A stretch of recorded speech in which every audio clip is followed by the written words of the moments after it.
First of all, Pakistan is not following Islam. Are you joking?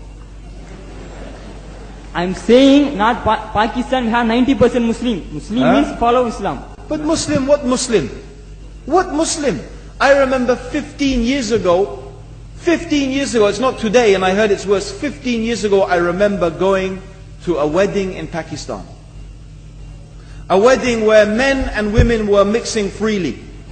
Where the bride was dancing on the stage with all the male members of the family dancing on the stage. I am sure somewhere around, we probably hidden in a corner then, but I hear now it's open, drinking alcohol. What Muslim are we talking about? This was 15 years ago. Now I hear it's even worse. Oh yes, they're Islam. When the bride and the groom are walking to the car, they're holding the Quran over their head for blessing. That Islam? That's not Islam. What Islam is that? That's exactly the thing I'm talking about. That's why Muslims are in such a mess. Because of this nonsense, this hypocrisy, actually they are insulting the Quran by doing that. Amongst all of this haram, they think that the Quran holding it over their head is going to bless them because they're holding it. What is that? Where did they get this from? So I don't know what we're talking about. In fact, this is the problem. You see, the Muslim world itself is so far from Islam. So many you find here in India. I know it's not a Muslim country, but there are lots of Muslims here. But I don't know what sort of Muslim. Most of them go to the dargah and they call upon some dead person in the grave, and they think that by talking to a dead person they're going to have their needs fulfilled.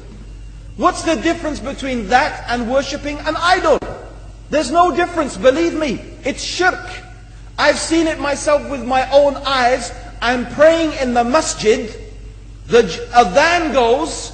The people are praying in the masjid.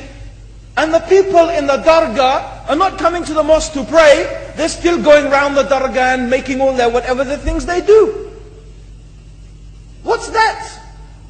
That's not Islam. You go to many countries.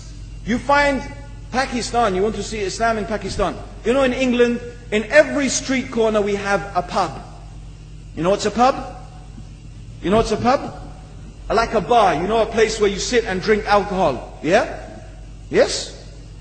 In Pakistan, believe me, they have something worse than that. Yes, worse. On every street they have a picture of a palm. Everywhere you see it, hanging from the windows. They have the picture of a palm. What's that advertising? Something worse than drinking alcohol. An invitation to disbelieve in Allah. That they're going to read your hand and tell your fortune. Shirk. It's shirk.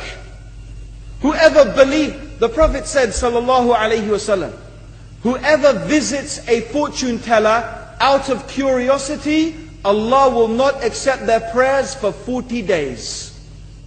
Whoever believes in the fortune teller has disbelieved in Allah and His Messenger.